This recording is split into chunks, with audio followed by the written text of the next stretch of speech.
Hello, fellow Doctor Who fans. So it's the morning after, the night before. How are we all feeling about things? I think some of us were nervous. Some of us, like me, had this nervous, excited energy. As I said in my preview yesterday, for me, it's a big event when an episode of Doctor Who is going to air, especially a premiere. I love Doctor Who, and I want this to be a safe space where we can talk about it without hating on each other. So let's begin. Do I like Jodie Whittaker's Doctor? Do I like what Chris Chibnall did?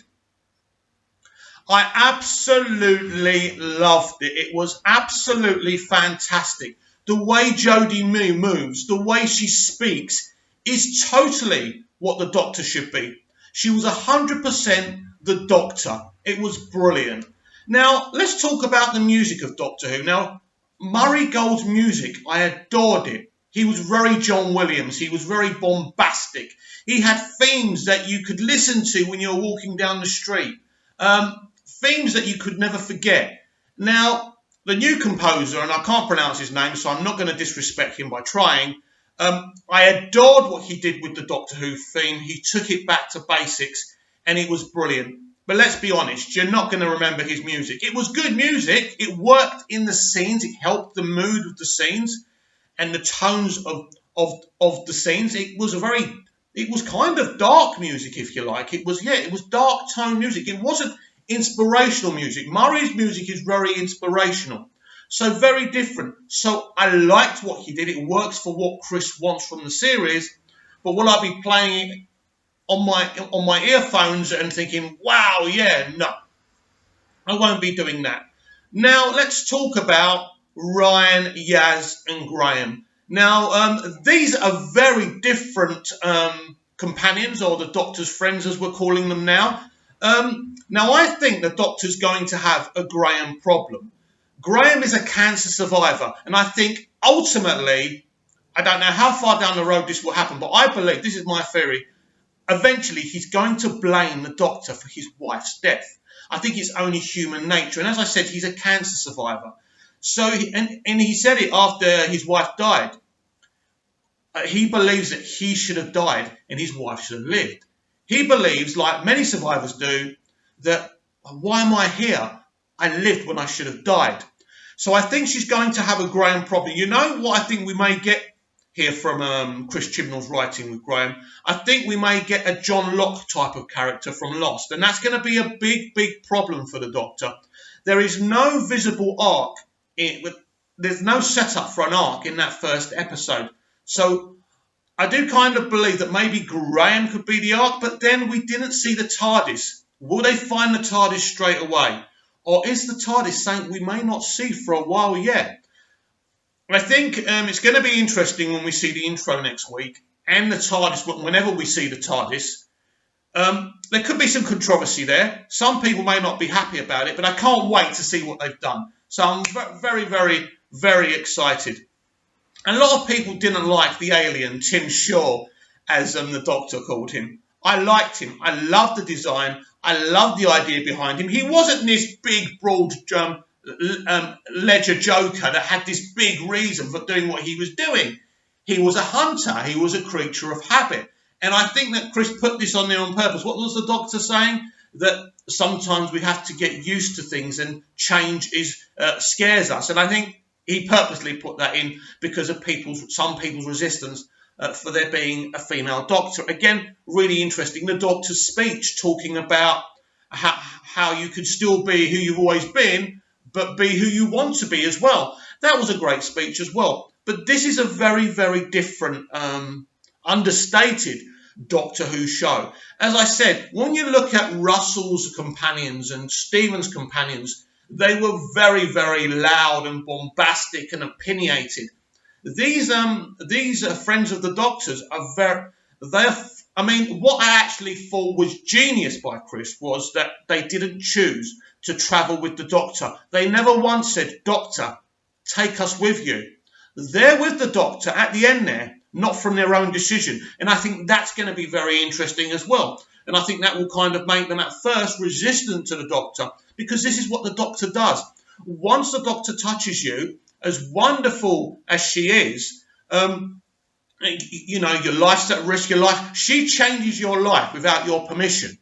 And I think that's very interesting. So to see them flowing in space in the end was very compelling. Also, I hope we get this every week where we kind of land into the next adventure before the episode finishes and give us a little bit of a cliffhanger like we did in the old days. But you've got a reason for the cliffhanger, haven't you? Because it's what's going to happen in the next episode. I also liked that very much. I thought the effects were wonderful. Now, what I must say as well is this must be the first time since New Who started that we've had the Doctor front and centre. Really, her friends were really in the background and she was in the forefront. Now, I've been calling for this since the Russell T Davies era, and I love Russell's era. But it was always about, this is the companion show, they're the way into the story, where this time it's about the Doctor, of course. He has to focus on the Doctor. It's a new Doctor. We need to get to know her fast, and we need to like her fast, or it's not really going to work, is it? But this worked. This worked in every way. It really did. I thought, listen, I went in there open.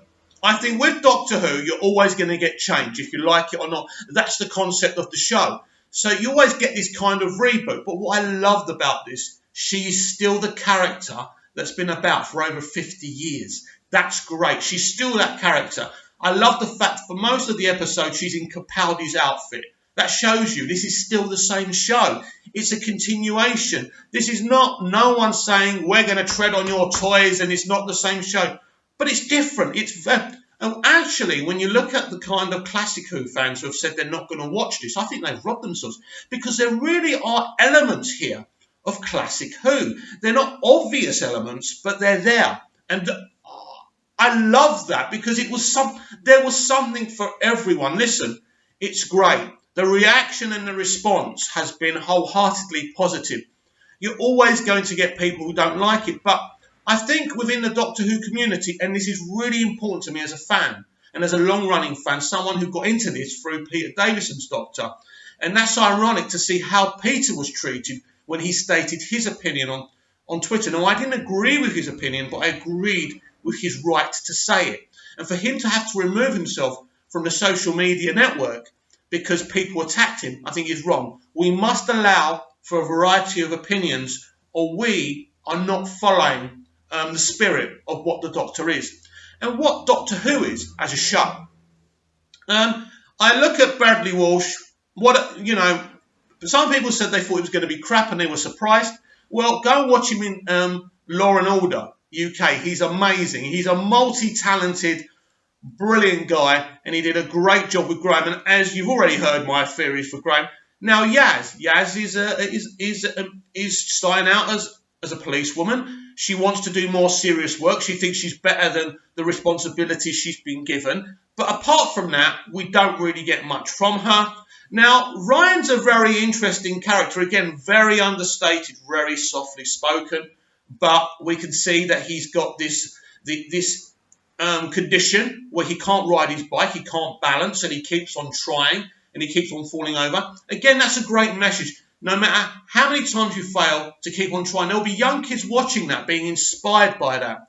When the Doctor talks about her Swiss Army Sonic and says, people who carry knives are idiots, this is good again, because young people who see other people carrying knives will think, yeah, maybe they thought about carrying a knife and they said, no, the Doctor said it's stupid, I'm not going to do it. These are important messages. These are not talky downy messages. These are great things. And this is what Doctor Who should be doing as well. But mainly it should be entertainment. It should be Doctor Who.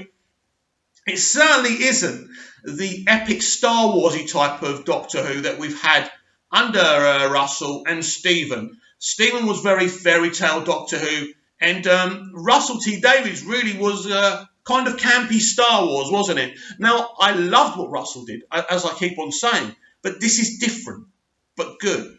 You know, Chris Chibnall is a very intelligent storyteller. And I said yesterday on my video, one of my favourite stories he did in the Whoverse was Cyberwoman. Now, many Who and Torchwood fans despise that episode. I think it's a brilliant, dark, gripping, compelling episode. I mean, look, the guy's proved with Broadchurch how clever he is. And I think he's proved with this first hour of new Doctor Who how great it is. And I wanted to delay this video until we got the ratings news, but I couldn't do it. I've got a busy day ahead, so I've got to do some shooting myself later. And so I thought I'd do the video now, but it has to be a 10 out of 10 rating for me because it was so good. But I did find a mistake, right? When that drunken guy is throwing the tomatoes at Tim Shaw, he says, mate, it's not Halloween till next month. I don't know if you caught that. Now, obviously, when they did that episode, I'm assuming they didn't know even themselves when the BBC were going to air the episode. I think the BBC were kind of not sure when to launch it this year, and I think they wanted to first do it late September. I think the rumours first were end of August. Then I think we were talking about September. Then they kind of decided on October. I think they wanted to have just a little space when it ended before the Christmas special, which is cool. The more Doctor Who we get, the better. So we've got 10 episodes of this. We've definitely got a Christmas episode. Forget the rumours that it could be in April, blah, blah. We could, I mean, I would love it if we had an Easter special, and bank holiday specials as well until the new series returns again in September or October. But I think what we saw last night was the relaunch of Doctor Who, and I think this is guaranteed Doctor Who being back for quite a few years. Now people are asking, how long is Jodie going to be there for? Don't ask that question. She's only just bloody started. Jodie Whittaker has a great CV. Her casting didn't irk me. It didn't bother me. I knew there was going to be a female Doctor anyway. So when you've got someone with a good CV, you're not suspicious. And the thing is with me, as I keep on saying, actors will do what actors do. They'll be brilliant. They'll do the great work. It's really hard work to be an actor. But when you're the showrunner, the buck stops with you. It's your concepts and your stories that will be looked at and overanalyzed again and again and either be embraced and loved or said, you're a load of crap and you don't know what you're doing. But from what we've seen here, Chris Chibnall is very clever. So what's evident for me, that people said he wouldn't do it unless there was a female Doctor. I don't think that's true. I think he wouldn't do it unless Jodie Whittaker was the Doctor. She was, she's already said that they had a conversation about her maybe playing a villain of the week on the show, and he goes, well, how about you playing the Doctor? But you're going to have to audition, and the process is going to be very difficult. But I think that was his pick. That was his pick. That's who he wanted. And I think the reason for it was, if he was going to do this, and I think they were trying to persuade him to do it because of the problems and the toxicity within the fandom at times. And I think he did need to be persuaded, and I think he worked with Jodie. He can trust Jodie. He knows what he's going to get from Jodie. I mean, she's been fabulous with the marketing going around. She's been so positive. And it really is difficult when you do those circuits and you're trying to promote a show because you get tired eventually. So you've just got to put this mask on. So Jodie and everyone else did really good. And you know what, Jodie and the rest of the cast? You can go and have a break now. You can relax. You can chill out. Unless you're still filming. I don't know about that. But it's just wonderful for me as a big Doctor Who fan for people to be positive about the show again, because it was coming to a situation where we had so much negativity over the Capaldi era and the Moffat era as a whole. I think the Moffat era is a mixed bag. There's some wonder and there's not some things that maybe I found a bit dull. I think the Capaldi era for me started to bore me. It still had those production values, but it just wasn't piquing my interest. I was still watching it. And even if Jodie's Doctor Who was going to be crap, it would have had to have been worse than the Moffat and Capaldi era for me not to watch it. When I love something, I love something.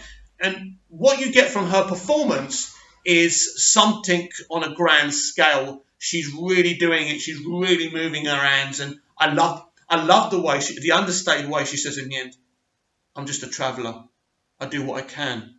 That's really emotional to me because that reminds me of kind of things I used to watch as a kid, like The Littlest Hobo or Highway to Heaven or things like that, where you've got this character going from place to place every week. The only difference is she will be meeting new characters, but she's got people with her already. So that's a bit different. But yeah, look, I think we've got a very special season 11 in front of us. And good news, everyone. I was talking about if I was going to be able to watch it or not. As you remember, if you watched the video, it has been available on Amazon Video. I bought the whole season, so every week after it drops on BBC, a day after, I will be able to watch a brand new episode, and then I will be doing these reviews, and I hope you enjoy these reviews. And if you disagree with me, comment down below. If you agree with me, comment down below. If you don't like the video, dislike it. If you love the video, like it. But, you know, get involved, because I'm so happy to be talking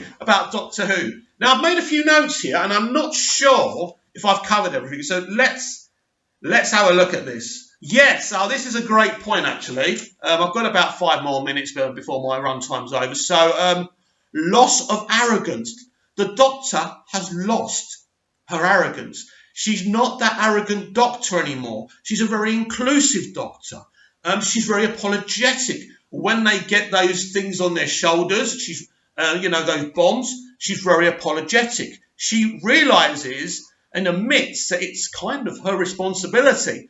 And I like that. With Eccleston's and Tennant's and Smith's and Capaldi's Doctors, you had the arrogance there where they kind of run into situations without thinking. And she's more of a thoughtful Doctor. And that's fine. It's different. But as I say, when you watch that performance, she's absolutely the Doctor. And I absolutely love that. Anything else on here I've done?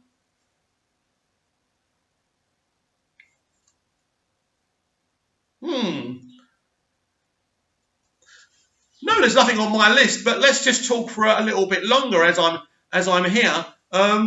So it is very interesting, as I said on the top of the show, that there is no series arc. And I've already spoken about Graham, and I do believe he could be a problem. Now, when they announced they were going to have 3 companions, I'm thinking, one of them's not going to survive by the end of the series. So if they do, I mean, I had this theory with Amy and Rory, and they did kind of kill Rory, but he kind of come back, didn't they? But this is very interesting now with 3 companions. I suspected 3 companions would, too many cooks would spoil the broth. It kind of does work. It's very, very, very interesting. And we've had more than 1 companion with the Doctor in the past. But this is done in such a different way. We know their kind of stories, but they've really focused on Ryan a lot more than the other characters. But I think as the series goes on, we will get to know them. And I am very suspicious how we didn't get... But a lot of people, the critics, the reviewers, said we didn't get much of Graham. And I think we're going to get a lot more from Graham. And I think there's a reason why Chibnall killed off his wife.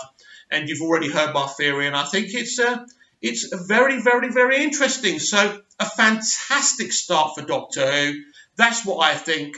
Let me know what you think. And I'll be back again next week to talk about more Doctor Who. But of course, I'll be back every day to do videos about different things. Thank you very much. Have a nice day.